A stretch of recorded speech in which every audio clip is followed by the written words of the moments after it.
Happy birthday, Rick. Thanks, Cal.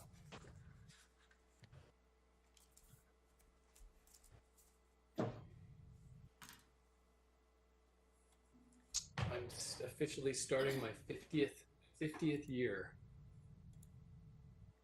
Oh, wow. Love to be. What did you say? Starting my 50th year. I haven't completed it yet, so I'm not 50 yet. I started 40 last year. Nice. Just a youngster. That's right. Let's switch those two up. Am I the only one in my 40s? Yeah, I guess so. No, I'm still in my 40s, technically. I'm 49. Oh, okay. You got it. Sarah's in her 40s. Sarah's in her 40s. And That's your base. For a few more weeks. Yay! Oh, you can't see me. That's true. I think Alex is in his 20s, isn't he? Yeah. I'll let you think about that. I'm going to say nothing on air.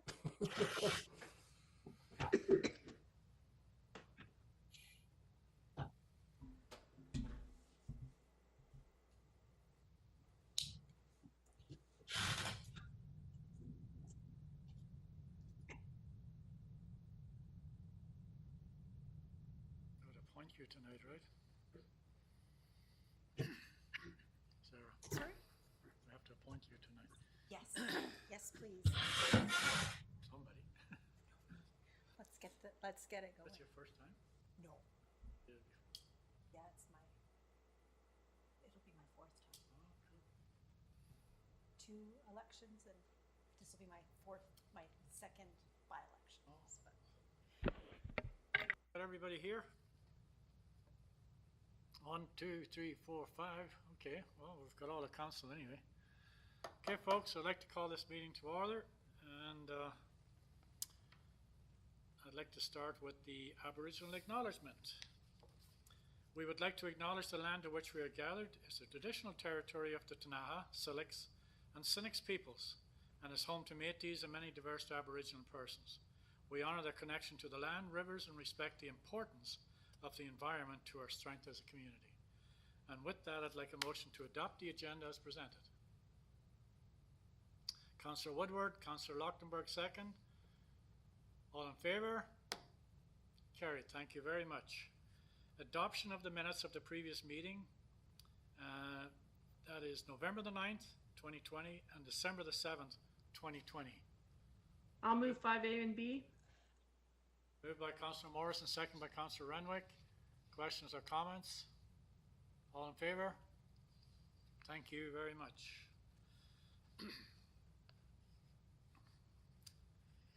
Recommendations from the Committee of Whole, there were none, and the first item on the agenda is Development Variance Permit for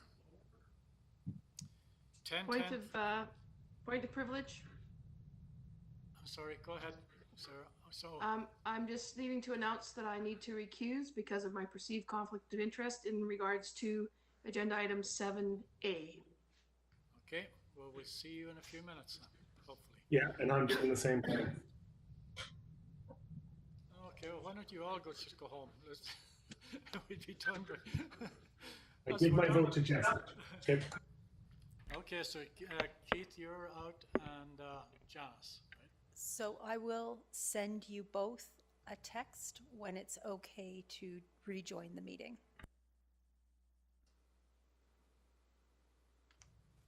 Okay, so we're going to carry on. Both of councillors have stepped out.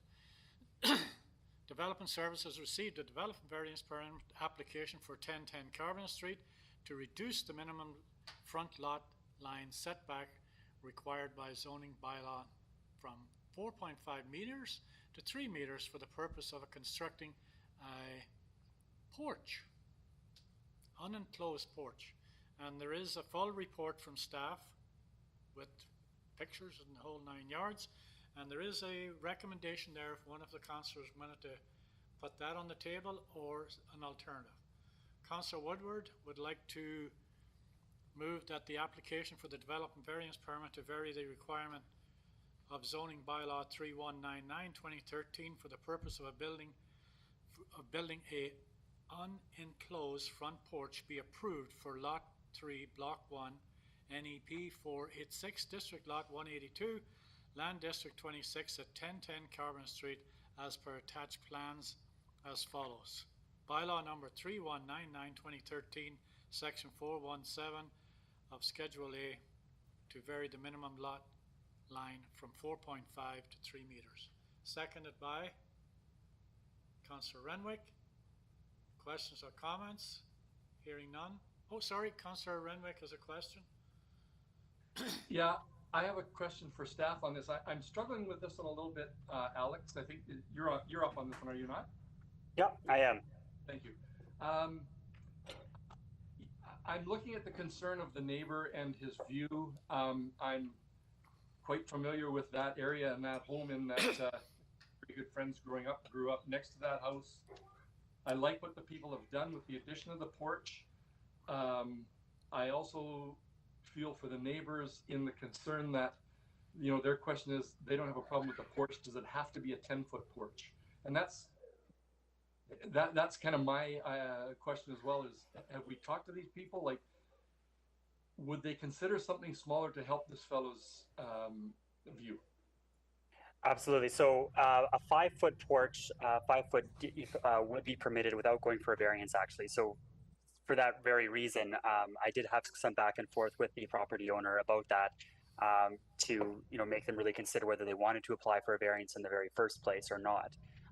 Because if they would have just done a 5-foot porch, they could have, you know, had their building permit a month ago or more, perhaps. So, and been on their way. So they, for initially, he did sort of, you know, back down and say, okay, you know, I'm going to stick to a 5-foot, but then he did come back and say, actually, I'd like to apply for a variance because this is what we'd like to see, and this is the investment we'd like to make on our property, and that we would be satisfied with ultimately. So, so it was his decision, despite having thought through the pros and cons of going down the variance route, that this is what they wanted to do. Okay, so he has spoken to the neighbor, obviously. To my knowledge, yeah. Okay, but the neighbor's still not big on it. No, as you can see in the letter, it's a friendly letter, but yeah. Okay. Any further questions? Yeah. Go ahead. Alex had a question similar to Councillor Renwick's with for a little bit more information so I can understand this more clearly. On the analysis that you've done, you did highlight what was mentioned in that letter, that one of the sort of factors in the decision does not unduly interfere with the amenities of the area or materially interfere with or affect the enjoyment, safety, aesthetics, or value of neighboring properties. This one seems to do that. And in the letter, what was your rationale in making this recommendation, given that one sort of jumps out as potentially a problem? Well, so a couple of factors then. One is that we're not talking about a 2-story addition going onto the front of the house, but rather a porch.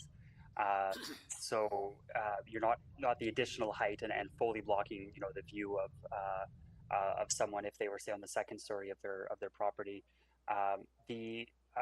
So other factor specific then to the neighbors then is that the house, you know, to be fair, we don't you know, have you know, extremely sophisticated technology, for example, to confirm view lines, like I think some cities, bigger cities do, and to understand that. But the other house is already quite a ways set back, and with the this house, the subject property, then at 1010 Carbonate already being quite a ways so forward.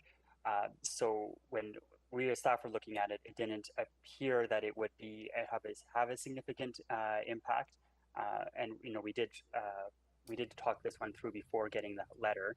The letters come not too much before the council deadline, but that was our analysis of it, and as well as what's contained in the report. Then is considering that although there is ample room to you know, do an addition, etc., or a deck in the backyard in this property, a lot of properties in this, you know, homes of this vintage and older in this neighborhood do have the front porch, and although a 5-foot porch could also seem reasonable, just based on the rationale and the letter that was provided from the applicant. It did not appear to staff that it would be sort of an undue impact on the neighborhood. And if I may, a follow up on that, Yes, absolutely. because this does seem like it you know, you can't pull back from this, obviously, like not like all of these issues that come before us, but in this case for the neighbor, one of the just to make sure due diligence for that neighbor, one of the arguments for this porch size was for bicycles, if I'm not mistaken. Is that because it does seem like it's a substantial backyard? Is there not bike storage in the back, or did I misunderstand that? Yeah, a little bit. Bicycles, I'm just pulling up the letter here myself, were mentioned in here, but not for bike storage, but rather that the property owners wanted to have, as it says here, quote, a welcoming entry, replicating charming older homes in the area and the Nelson Core, and that where they mentioned cycling is that many of their neighbors are walking and cycling these days, and they'd like to be able to sort of greet people and have that kind of friendly street interaction up front. Okay. Yeah. Okay, I was confused about that because it was mentioned, I think, twice, and it wasn't clear why. Yeah. Okay, and so however, as Councillor Renwick did, sort of point out earlier as well too, it is possible to build a porch within the prescribed setbacks, but given over the context of the house already set away is a bit forward, being a smaller house as well too, there's not as much. The lot coverage is already quite low on this property, as pointed out in the report. Hence the staff recommendation. Okay, thanks. Alex, I just so we have two letters, one saying yes and one saying no, but it went out to the request. The neighbors contacted everyone in the immediate area, right? They have an obligation to do that within the. We as staff do that actually. Yeah. So we always encourage the applicant themselves before Development Services sends out a letter to go talk to their neighbors. But it's us who sends out a letter to everyone within 200 feet of the property that's applying for variance. Yeah. So to have the smaller porch on that particular home, just to meet the code compliance alone, would have to be roughly around 5 feet anyway, to have a proper landing and so forth. Yes. Yeah. Mm-hmm. Okay, so with that, I'm going to call the question. All in favor of the staff recommendation? Carried. Thank you very much. You can let Janice and Keith know they can return. Councillor Page is back.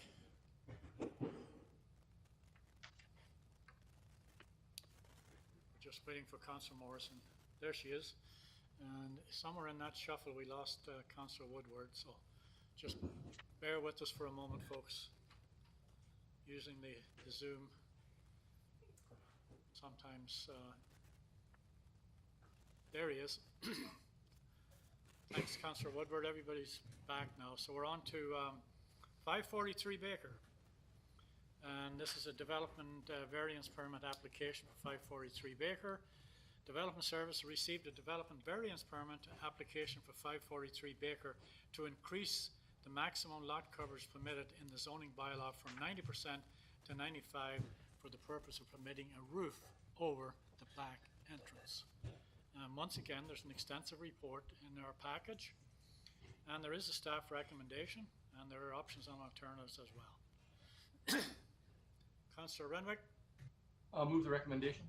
Second.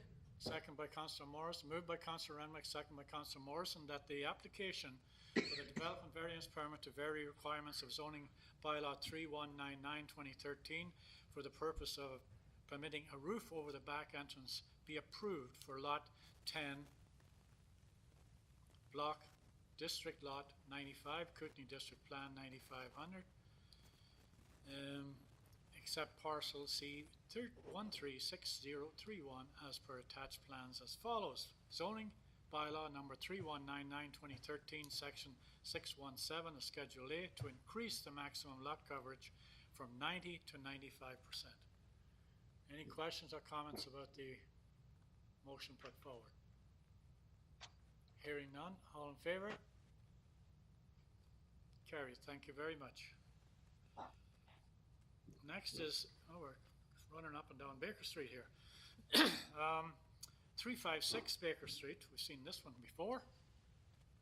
And that's a zoning amendment application for 356 Baker Street. Buddy's Place Cannabis Retail Store, 356 Baker Street, has applied to amend the zoning bylaw in order to increase the current cap of 2 cannabis retail stores in the downtown by permanently permitting a third. And there is a staff recommendation, and there's options and alternatives, once again. Councillor Lochtenberg. I would actually move to approve the application to amend the zoning bylaw to allow for a third cannabis retail store in the gap. Seconder, please. Councillor Renwick. Okay, any questions or comments from the mover and the seconder, and then Councillor Rodward, you'd be next. Okay. Yeah, go ahead, Councillor Lochtenberg. So go ahead. I recognize the rationale and that there was quite a bit of public input at the beginning of the process to come up with the requirements that we have today. But I also want to point out that public engagement was done in absence of knowing what impact it would have in the community. So exercise sort of a reasonable degree of caution in trying to limit the number of retail cannabis stores. What I think we've seen over the last year and almost 2 years, I think, by now, is that they've not had a negative impact. That the impact has been, in my experience and with people I've talked to, it's been, if not positive, it's certainly been neutral. And so in those kinds of circumstances, I think I would hesitate to unduly interfere in the market. We can't know how to, engineer the market to create the best outcomes. I think in terms of public impact, it's been, I don't think I've heard anybody complain, and I've asked. So that being said, I think it's worth approving. Thank you, Councillor Renwick, and then Councillor Woodward. Thank you, Mayor. I've never been a fan of this bylaw from the get-go. I'm a firm believer in the free enterprise system, and I think the market should dictate. However, the bylaw is there, and I would like to, my recommendation would be to go with options and alternatives. As B is to increase the downtown cap from 2 to 3 by reallocating the permitted space on Nelson Avenue to the downtown, thereby maintaining a citywide cap of 5 stores. And if we want to increase that, then I guess we have to change the bylaw. But to me, that just seems sensible. If that was an amendment, Councillor Renwick, through the chair, I would second that. I would make that an amendment. I would second it. Okay, is that the motion or the amendment? That's in addition to the motion. Is that what you're suggesting? Would that be friendly to you, Councillor Lochtenberg, then? Yes, it would. Okay, so we'll leave it at that then. That'll be added to the motion. Is that okay with you? Yeah. Okay, next speaker, Jesse Woodward. Thank you, Mayor. So yeah, basically, Councillor Lochtenberg, Councillor Renwick said what I was going to say. Pretty much, I just wanted to, I wanted to state clearly to the staff that I understand why they're doing what they're doing because of the work that went into that survey. But that was quite a number of years ago. Lots has changed since then. In the agenda package, I was impressed with the landlords of the building that Buddy's Place is in, saying they have had no issues with them. I've heard nothing around town. And I just feel like the APC's recommendation there of option 2B is a really good middle of the road solution, because we're not increasing the number according to the survey. We're just moving around from Railtown up to the downtown, one store allowance. So I would totally support what Councillor Renwick and Councillor Lautenberg put forward. Thank you. Now, unless Councillor Page and Councillor Morrison have something new they want to add, then I would call the question. Councillor Page? Yeah, so my question is along the angle of process. So we put in the time and effort, and I think the last council put in quite a lot of time around this particular piece. And so if we are of the mind that the data is out of date in terms of the consultation process, and we have a new initiative that was put in place, and we had some assumptions we were testing in the market based on that feedback data, to staff, has there been consideration or planning to bring back an overview at any of the anniversary dates of this work to see how this is actually played out, how this decision-making process is actually landing in the market, and justify some of those concerns? Because I wouldn't want to replace a solid process with gut reactions later on. I would like to know if we would ever go back and see how people feel after a couple of years of this being live in the market. Maybe I'll Alex, just start from. Oh, sorry. No, maybe I'll just start from. I think when that initial process did happen, I think council's correct. It was anticipating what would happen with regulation, and certainly I think it was anticipated that at some point in time we would go back and review that. I would say with everything on our plates at this time, and including a pandemic, we're probably not getting to that for a while. So I guess that's the short answer. Yes, okay. It was contemplated, but probably not on the radar in any time in the near future. Thanks, Kevin. The only detail I would add to that too is, of course, thinking about the regulations, as a whole, holistically, did cross our minds as well too when this application came in. However, sort of the reality is that we haven't had any serious interest from any other, retail stores to open in Nelson, except for these these original 4, right, that predated legalization. So when the regulations were first adopted, and the 2 was set as the maximum for the downtown, it was already known that there were 3 existing stores. Even if, and now at this point in time, even if new, applicants, people were prospectively looking to open a cannabis retail store in Nelson, showed up, we would be directing them towards Nelson Avenue or Railtown, because there are a couple open spaces, but we haven't had those inquiries. Definitely not serious inquiries at all. Definitely not in the last couple of years since legalization. Alex, before we go to Janice, did you have your hand up by any chance? You did. Okay, go ahead. Councillor Morrison. I do believe that Alex probably answered my question there, but I just wanted to make sure that we're covering all the bases.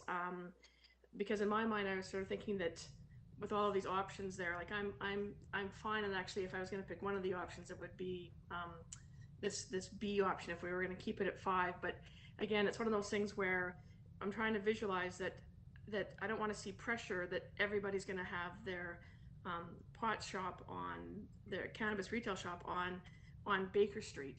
I don't want to see like one on every corner any more than I want to see like a Starbucks, like when you're walking down Robson Street, on every corner. I think diversity of the downtown is really important, and these guys have done a great job where they are. There's no complaints. I mean, I would like to see some pressure put that if we do get another proponent, like to go to Railtown. I mean, we're trying to expand the Railtown area, and I sort of visualize that if I pull in with my motorhome and I'm stopping at the Chamber of Commerce to, get some maps and pick up some information about local activities, and I could see that the cannabis shop was just across the street and next to Railtown Meats, that I would just one-stop shopping. I'd park and go over and buy my Cal's, cracking up laughing. But I mean, I'm trying to visualize what the long term is for this sector that I really have no experience in or any particular interest in having experience Pretend you're in. buying a steak anyways. Yeah, but you know that you're there. Like, I just don't want to see them all being on Baker Street, because you know what? Everybody wants to be in the 300, 400, or 500 block of Baker Street, and nobody wants to be anywhere else in this town. And we need to be looking. I mean, that's why we've invested all this money in developing the Railtown Snap and such. And I look at the fact that there's going to be cannabis production down there on Government Road on the other side, and I'm hoping that somebody's thinking to position themselves down there to capture that, and to capture that as this market grows, we are going to see tasting houses or farm to gate or whatever you youngsters that are more familiar with this product know about. And I just want to make sure that we're not allowing everybody to stockpile onto those 3 blocks of Baker Street, and that we are looking at expanding businesses across town, particularly in the Railtown. So I don't mind giving up the spot on Nelson Avenue. It's not that business centric there. It's not that easy to stop and get off the road. But yeah, I'm glad just to hear that there's not a bunch of proponents. I'm going to hear a bunch of people saying, well, you changed the bylaw for 1, change it for another 5. I just don't want to see a concentration of cannabis stops in 3 blocks of Baker Street. Yeah, I agree, Councillor Morrison. I just want to be clear now. So, Councillor Renwick, when you suggest that we give up the one in Railtown, was that what you were suggesting? No, I think he gave up the one in Nelson Avenue. Nelson Avenue, and the one in Railtown stays in place then? Correct. Okay, very good. That was my mistake, Mayor. Sorry about that. Yeah, okay. No, I think this is a very good compromise, and these folks have demonstrated in the last few years that they've done an excellent job there. So I just have a question, Alex. Do you happen to know, by any chance, are there illegal ones in town that are operating that we just haven't got around to closing down, or? Legal cannabis stores? Yeah. No, not that we're aware of. Okay. Yeah, there's probably a few basements and individuals operating in town, but thankfully I don't know where they live. Yeah, the reason I brought it up, because there was an article, I think, in the Vancouver Sun last week about the restriction on the number of pot shops in Vancouver was causing the illegal ones to pop up, and then they would shut them down. They just pop up somewhere else, which in actual fact was creating an illegal market that was in excess of what the legal one was, and there was a loss in revenue to different levels of government because of that.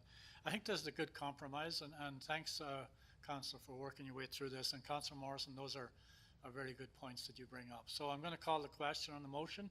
All in favour? Carried. Thank you very much.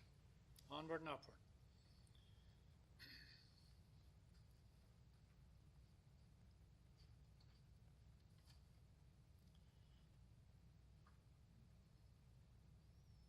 The next one is the Enforcement Amendment Bylaw, and this is for Bylaw Notice Enforcement Amendment update to this bylaw. So, Development Services is proposing an amendment to Bylaw Notice Enforcement Bylaw to introduce additional ticket categories. Okay, so there's a full package here again from staff, and I have to say that this definitely needed a bit of an upgrade in my opinion, but it's open to council to move this forward or not. Councillor Page, are you moving the Bylaw Enforcement Amendment 2020 Update Bylaw number 3514-2021? Yeah, I'm moving it. Second by Councillor Woodward. Questions or comments? All in favour? Thank you very much. The next one is the Hydro Service Bylaw. And on November 12, 2020 and November 27, 2020, Hydro presented to Council with regards to its 2021 budget and corresponding needs for a modest annual general rate increase. Council provided staff with direction to move forward with implementing a 2.3% annual general rate increase for the urban service area and applying to Utilities Commission for BCUC for identical rate increase in the rural service area. And there is a motion, or there is an, actually there's 4 of them here. We take them one at a time. And each one has to be done separately, Council. So I'm asking if there's anybody who wishes to start with number 1. Councillor Renwick and Councillor Page second, that the Corporation of the City of Nelson Hydro Service Bylaw, Rural Rates Amendment number 3518/2021 be introduced and read a first and second time by title only. All in favor? Carried. Thank you very much. And that the Corporation of the City of Nelson Hydro Service Bylaw, Rural Rates Assessment number 3518/2021 be read a third time by title only. Councillor Page, Councillor Renwick, all in favor? Hey, John. Yeah. Sorry, Mayor. I'm just wondering if you want to give staff an opportunity to just go over this one again. I know there's been a bunch of different spots, but this is kind of where people focus sometimes. And okay, would it be okay if we just finish up with this one then, and we can have Scott jump in if he wishes. All in favor? Carried. Thank you. Scott, did you want to throw your 2 cents worth in here? Yeah, absolutely, Mr. Mayor. Thank you, Council. The bylaws as presented for both the urban and the rural, we discussed in November. These are essentially a cost of living increase for the general rate increase. We're absorbing the 4.36% rate increase by Fortis BC, which consists of 50% of our operating expenses for purchase power, and the rest are to just deal with standard cost of living increases in wages and other inflationary items. Thank you very much. Thanks, Councillor Page. Okay, and the next, number 3 we're on now is that the Corporation of the City of Nelson Hydro Services Bylaw, Urban Rates Amendment number 3519/2021 be introduced and read a first and second time by title only. Moved by Councillor Woodward, Councillor Morrison second. All in favor? Carried. Thank you very much. And that the Corporation of the City of Nelson Hydro Service Bylaw, Urban Rates Amendment number 3519/2021 be read a third time by title only. Councillor Morrison and Councillor Page second. All in favor? Carried. Thanks very much. Scott, thank you very much.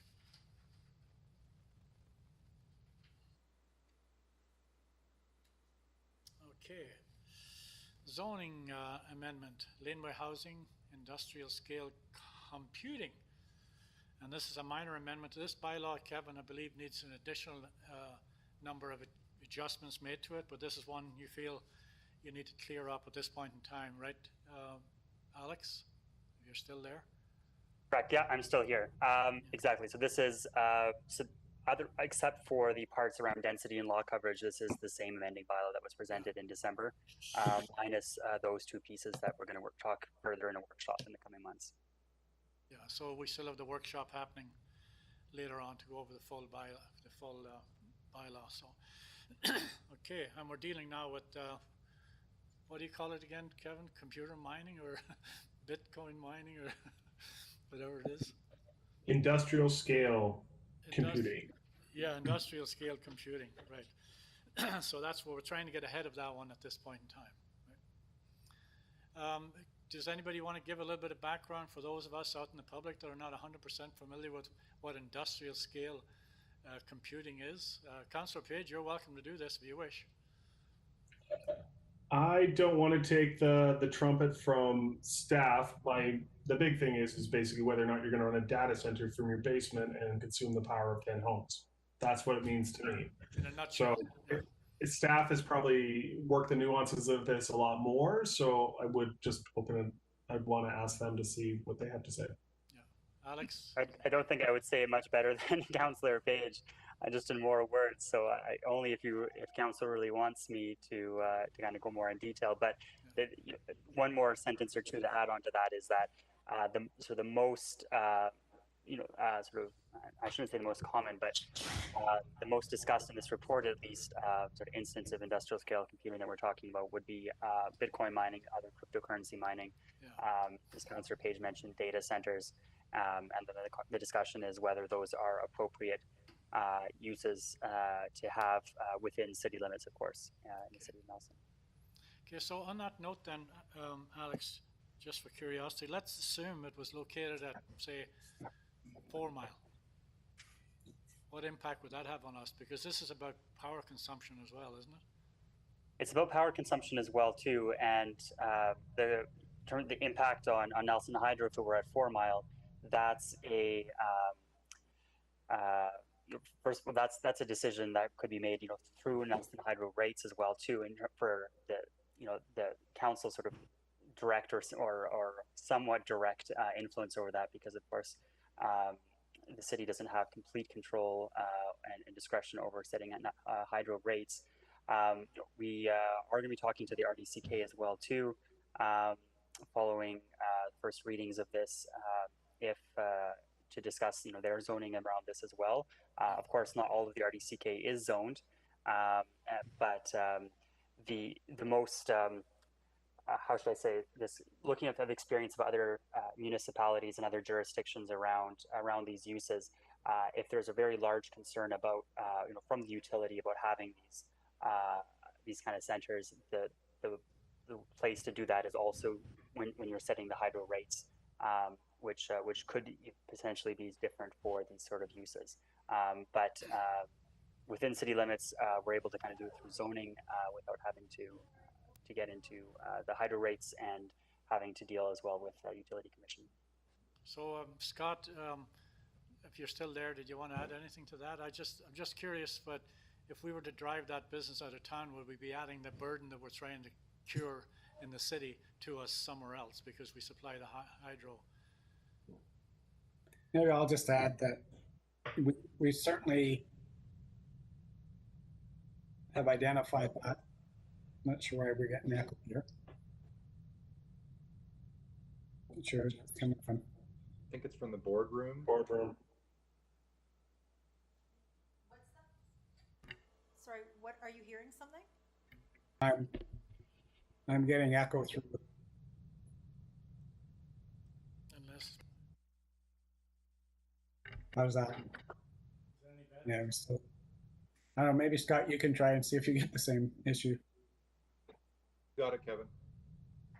Okay, so I think what Kevin was trying to say is that, yeah, we've identified this as something that Nelson Hydro needs to address as well. We're currently in the process of reviewing Bylaw 3196 and 3092. And one of the things that we're considering is adding a rate for industrial scale computing, just to make sure that it's clear in the bylaws what we would expect in order for someone to try and set up shop. Our rates are generally not that attractive to an industrial scale computing operation, but we want to make sure that we've got the rate set appropriately. Mayor, if I may, there's for the public who might be watching, there's two potential other issues related to this. It's that putting an industrial scale computing center or data center in the city it's a pretty unattractive building that doesn't make room for, staffing of a data center is pretty minimal. So to have that sort of block building in the city is just something we wouldn't want anyways. And then as far as the power goes, I think people may not realize, but would be worth knowing, is that we are on a water license. So it's not like any additional power that's being purchased by our customers. We're already maxed out with our dam, so we would be purchasing that power externally. So it's not like, it's environmentally neutral. Like the power is coming from outside the region to power a potential data center. So it's not like, hey, another customer at all. It's not particularly attractive for us from that perspective as well. I think the other thing, and Scott maybe can add to this, is it takes capacity from our existing system, not just in the generation side, but the transmission distribution side, where our system can only manage so much load. And if that load's taken up by this particular business, then another business that might employ a bunch of folks, or even powering a fast ferry, we don't have that capacity. So now it's a significant additional cost to that next customer because this load is taken up by this customer that doesn't really generate jobs. All right, thank you very much, everybody. Thanks. So we have staff recommendation in front of us, and we have a mover and a seconder.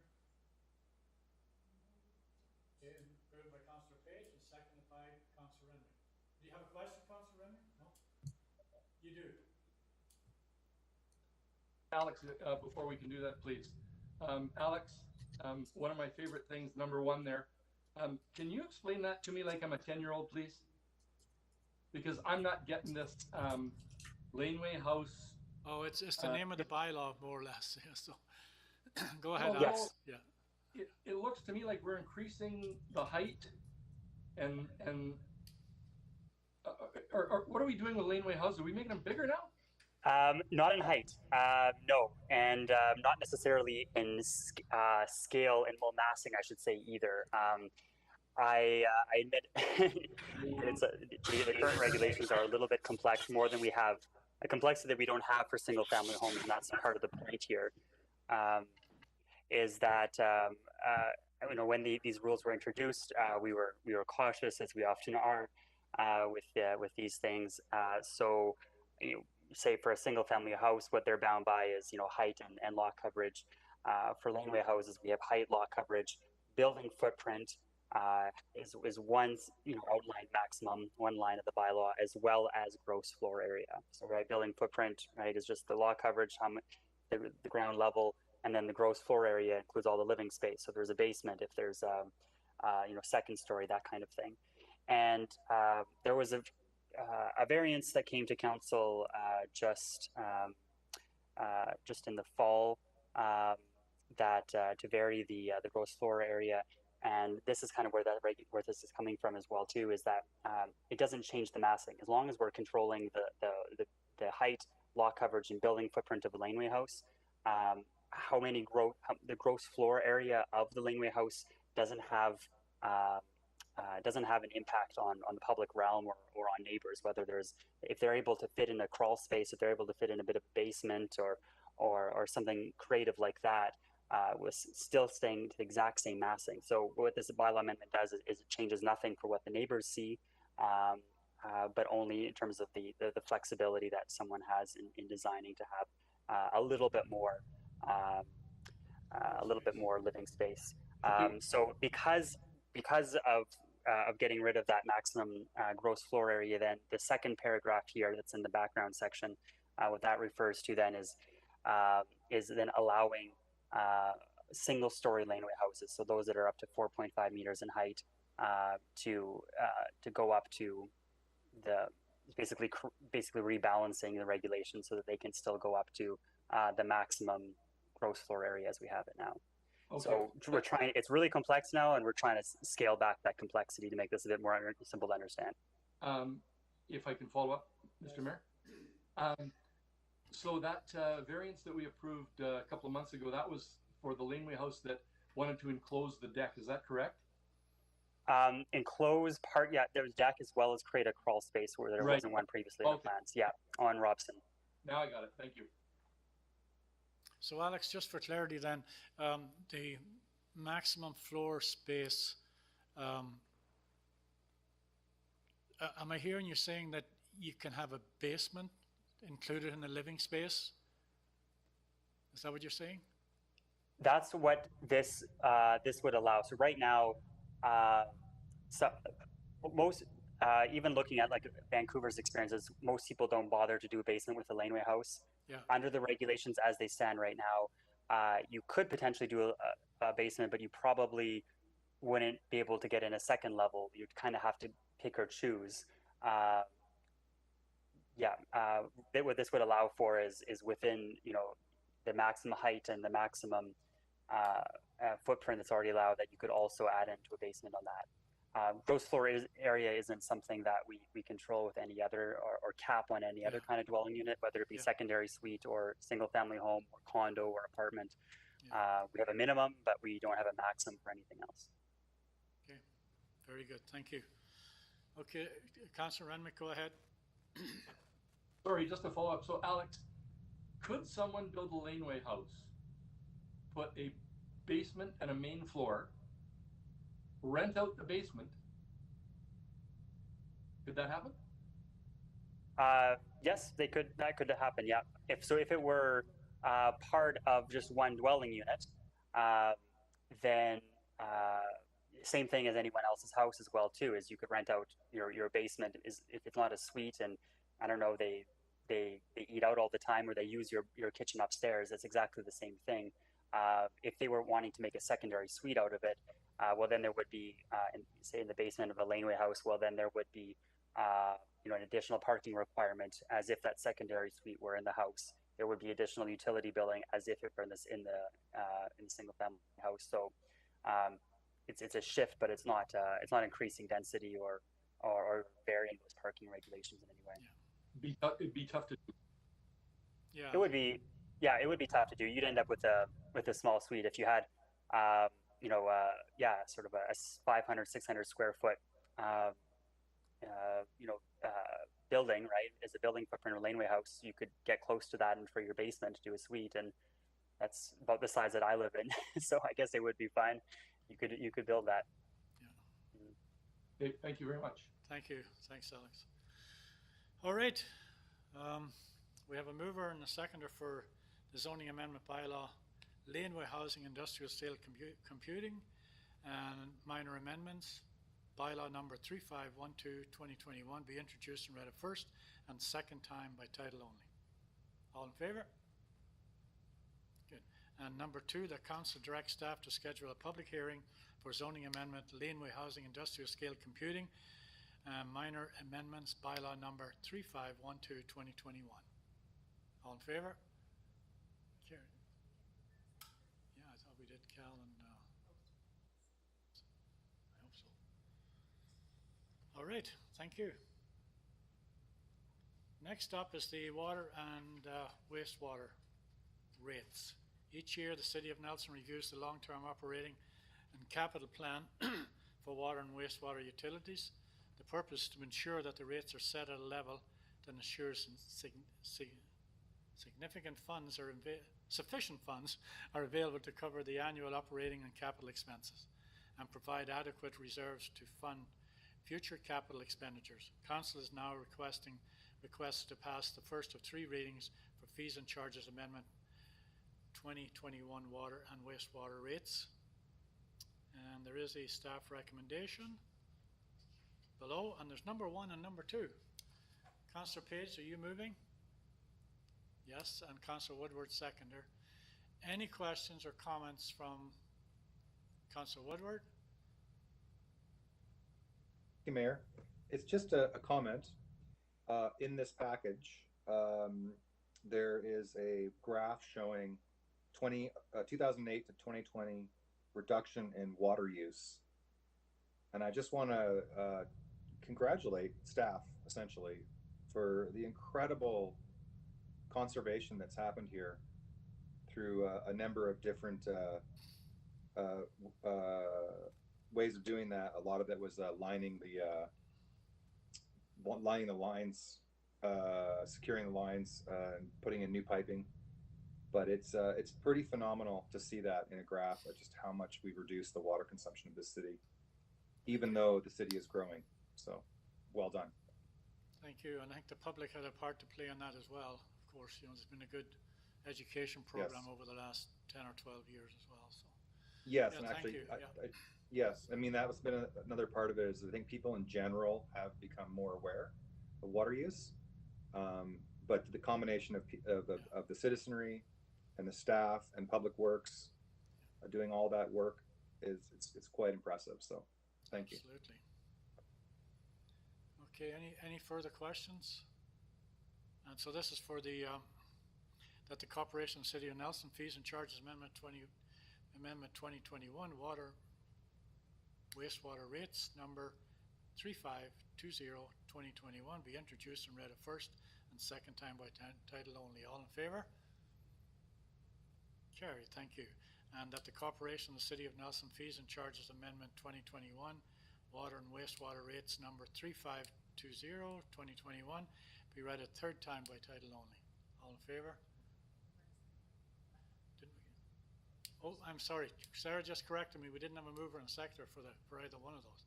Councillor Renwick and Councillor Page. Okay, all in favor? Carried. Thank you very much. Thank you. Sorry?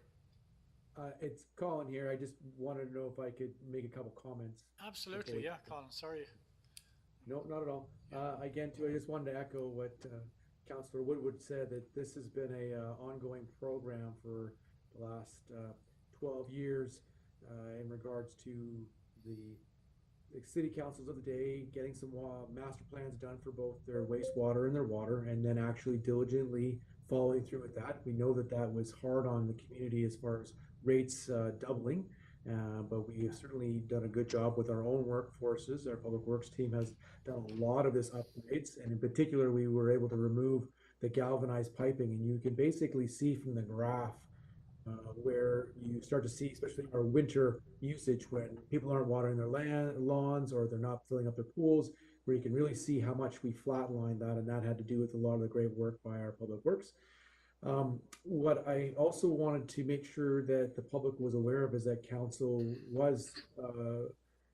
is aware of the challenges of COVID, and especially in the commercial community, and that these increases for water and sewer, which are inflationary cost of living type increases, but they are only applying to residential properties, and that the institutional, commercial, and industrial properties are not having any increase. And I think it's just a bit of a lighting of the load, where the commercial sector will get a bit of a break. It's not a big break, but it is something, and I think council just wanted to make sure that the commercial sector was aware that they're thinking of them and wanting them to be successful. And as we go through the second wave here, and businesses being not as fully running it this winter as we would have hoped, but again, hoping that as the vaccine goes through, we can maybe get back to another strong summer, that this little bit of a relief will be helpful to them. Another couple of things I want to note is that we have a small capital agenda for the wastewater utility this year, as we again update the 10 years. So this would be an upgrade to what is now a 10-year-old wastewater master plan. We want to see what kind of technologies are out there, and to see what would be the best way forward for our community, and is there a way to change how we treat. Now, the bigger part has been on the water, and I know that there was some disruption to the rail trail, in particular as we did the 2 kilometers of Sellis Creek work that got this Sellis Creek now to go up into our Mountain Station Reservoir, so it can now be treated fully. And the next stage of this is to have the Anderson Creek be able to be pumped up. It's a bit more difficult in the sense that Sellis Creek, it did flow by gravity, just really based on the head of the water, it would flow automatically, whereas the Anderson Creek will need a large pumping station, and that will be a big project next year. We don't expect the same sort of shutdown of the rail trail, but there will be some times when it'll be somewhat restricted, as we have to cut across the trail to get the pipe that will go from the pumping station, which will go through the Anderson property up into our Mountain Station Reservoir.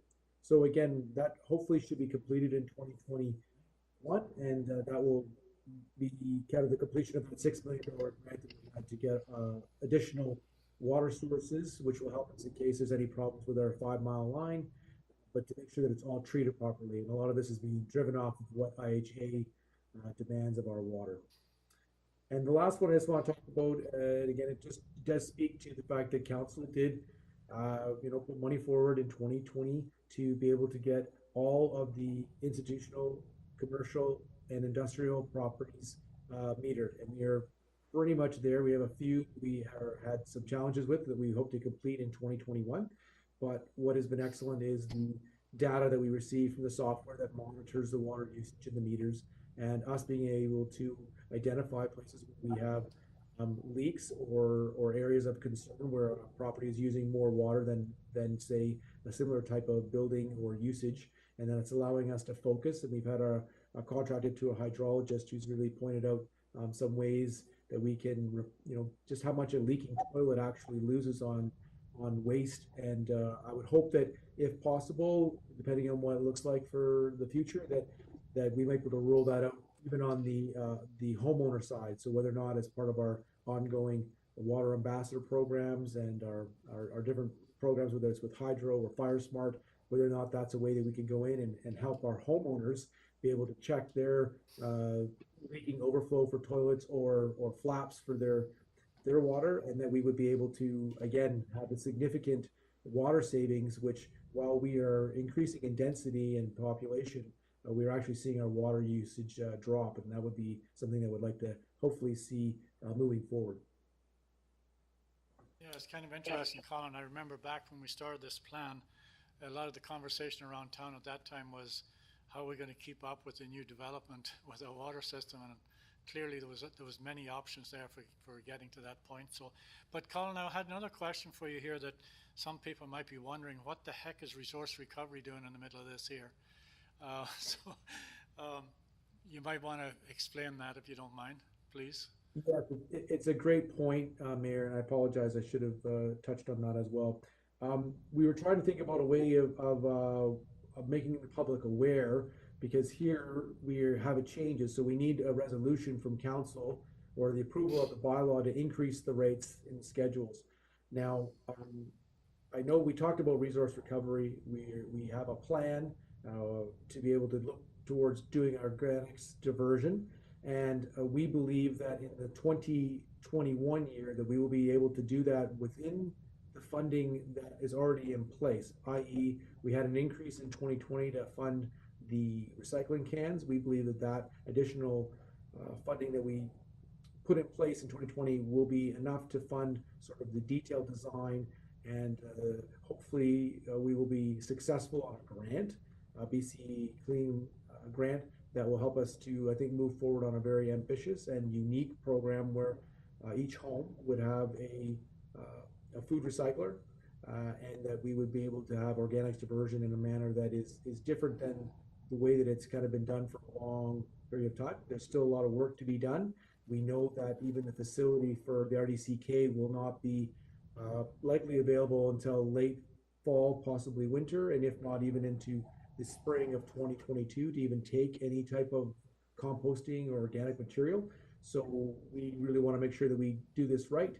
We want to make sure that we give people opportunities. There's been lots of suggestions that's actually come in since even the newspaper reports on what our plan is, i.e. could there be larger ones that would be more focused in different areas? Could there be other composting arrangements that were made? And I think these are all things that we'll take into consideration as we bring forward to council what the plan is.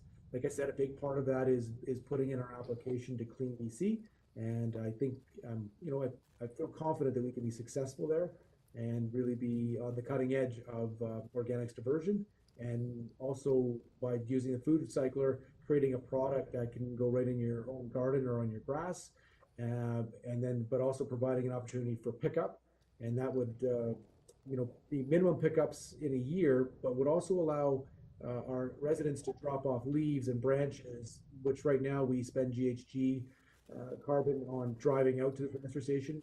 Could we do that and benefit our community that way as part of this organics project? And finally, the fact that when you do the food cycler, it takes out about 90% of the water. So instead of trucking around a heavy weight of organic product, we would actually be hauling a drier material, which I think overall less trucking, again, saving of GHGs, and part of our climate action. Thanks very much, Colin. That was on page 3. If anyone happened to miss it, I just caught my eye when I was reading it the other day. I meant to mention it to you sooner, but thanks for that, Colin. So Mr. Mayor? Yes, Kevin? Yeah. Yeah, the only piece I would add is I think the water and sewer story is really shows when council invested in those utilities, what you can achieve on those utilities. The rebuild of the of the system that was actually in pretty poor condition at that time, and I think it's a good parallel to Nelson Hydro, where we also have gone through a rebuild of that utility, and these rate increases that people will be seeing is really balancing the investment that's made in terms of what we need to keep that sustainable in the future. And I think the comfort level that people see in the results that we see in the water and sewer side, and I think our customers are seeing on that Nelson Hydro side as well, the veg management we've done, the upgrading of transmission and the dams, and all those things are just have a long-term positive impact for our both our city residents and our rural customers in terms of Nelson Hydro.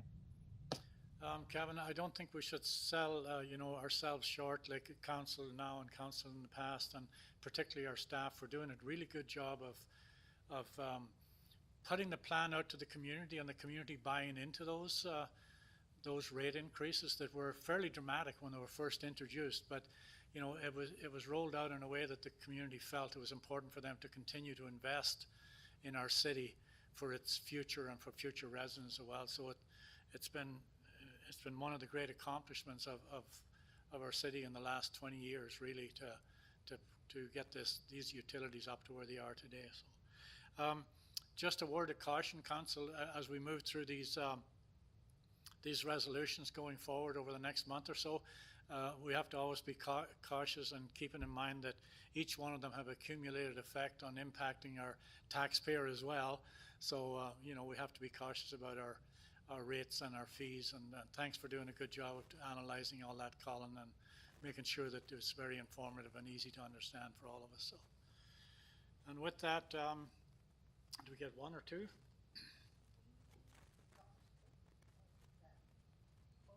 Okay. All in favor? Done? Good. Thank you very much.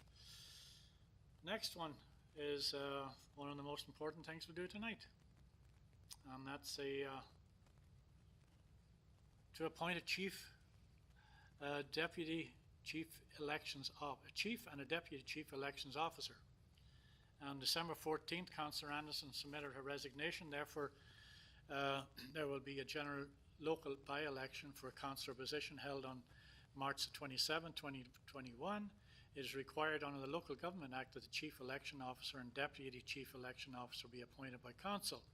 Staff is recommending that Sarah Winton be appointed chief election officer and Gabe Beauvert, how do you pronounce Gabe's last name? Baclair? Are you there, Gabe? Hopefully he's not. Be appointed as deputy chief election officer. Moved by Councillor Renwick, second by Councillor Morrison. All in favour? Carried. Thanks very much. Excuse my French. All done. You're off to the races, Sarah. One more thing to throw on your plate there as if you didn't have enough. Okay. We have a list of reports. Accounts payable, building statistics. If anybody wants to pluck something out, you're welcome. Otherwise, I'd like to ask for a motion to move receipt of those two pieces. Councillor Woodward? Seconder? Councillor Page? No questions? Or Councillor Woodward, you had a question? Okay. I just was wondering if maybe Kevin is still on the call. Could you tell me kind of where we're at in terms of builds, like, because we're now we have the full 2020 year comparatively to the 2019 year, and COVID. I'm just wondering about where we're at in terms of new builds and all. Like, the numbers are here, but just if you could reflect on that a bit. Thank you.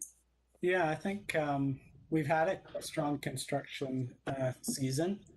Certainly the difference in building permit values really reflects those multifamily projects that are under construction in 2020, 2021, whereas they were permitted in the previous year. So really the actual construction activity really is taking place now, not actually when they're permitted. So that's positive for our community that those projects were able to go ahead. And I think the thing that you see in addition to that is the number of single-family dwellings that started, were permitted this year, and many of those are well under construction or have been constructed. So not only did we benefit from the previous larger projects that were permitted the year before that are well underway, but we also benefited from a strong residential single-family dwelling market in this year. I don't know when we talk about assessments, but I think people have seen that our single-family or our residential sector is again stayed very strong during the pandemic, and I think it's, I recall, about a 7% increase in values of our residential market. So we're in a very, very strong market, both from existing homes and certainly people are building. And you can see some of the, everything from laneway houses to, secondary suites to new buildings, and even, small multifamily buildings. You're seeing a strong demand across the system. And as someone that's building now, the demand for our trades is astronomical. So that's the only downside in the whole thing is it's, our people are flat out, and it's really hard to, get things done. But we have a great number of really talented tradesmen out there, and construction companies. So it's really positive to see that as a really, really strong part of our economy. And I think we saw that on the retail side for our, building supply stores, our hardware stores. All those stores did extremely well during the pandemic, and that doesn't seem to be slowing down at all. I've always have a word of caution around permit applications and permits that are approved, is that I've seen municipalities in the past, when they had a downturn, they actually built their budget based on revenues from previous years that weren't there in the future. So we always have to be cautious on that side, that's a variable amount of revenue for us. Sometimes it's not a sustainable number going forward. So Colin, I think, does a good job of keeping that in mind when he's working on our budget as well. But it's good to see we're plugging away.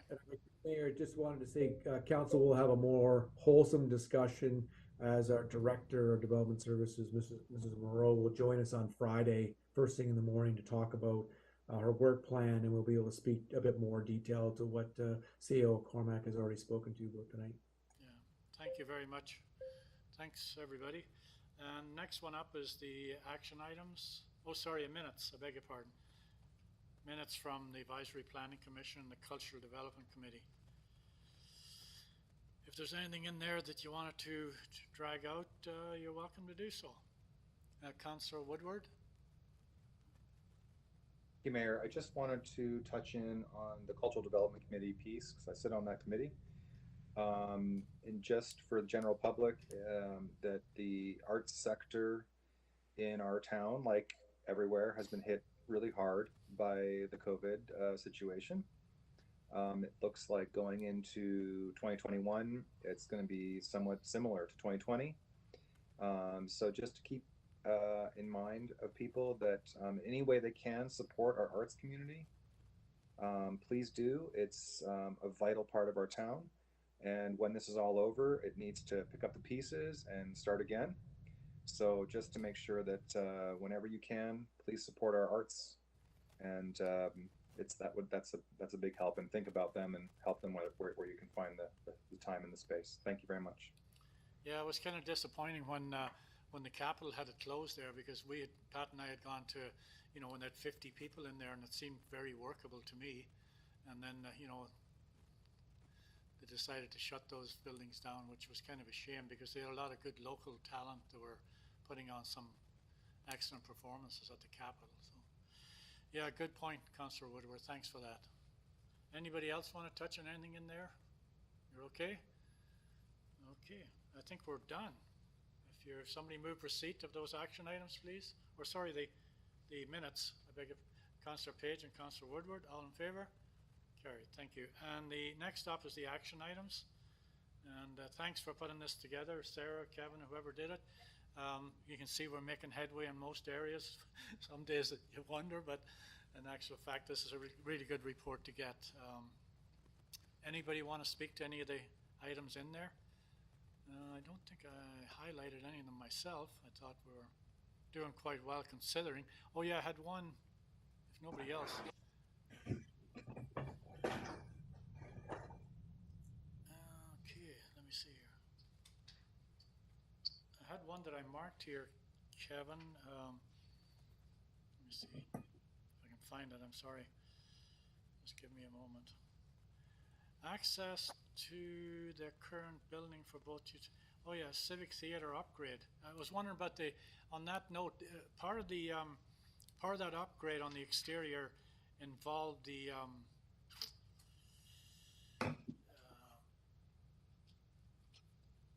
concourse on the outside for accessibility and so forth. Where did we actually end up leaving that, Kevin, at this point in time? Yeah, it's definitely a piece that has to sort of come together with the potential renovations inside, because if you can't create circulation on the outside, then you have to create it on the inside. Yeah. So we've actually had a meeting here last week with the Civic Theater folks and their architects, and I think we shared with council that we looked at a sort of a concourse light to looking at that as a phased, instead of doing the concourse for the whole length of the building. Could we do it, get the elevator in and do it partial so that we could expand it when funds were available, and grants came available. And now we're looking at a concourse, I don't know if I call it super light, but where we'd be able to put that elevator in, create circulation for the Civic Theater space, and be set up to expand that to pick up those other spaces as funding goes along. That would bring that project down significantly in cost, and it would also bring it more in line with that last grant opportunity that's out there right now. So so we're working on what that cost would be, what that would look like, and whether it fits that grant opportunity. So we'll be bringing that to you as soon as we get some more of those details. So we're still looking at access to that building, obviously built in 1935 when there was really no requirements. We're really focusing on how we could start to create better access across that whole civic center complex building. Because that piece is critical to the whole building, not just the exactly. Okay, yeah. Thank you, Kevin.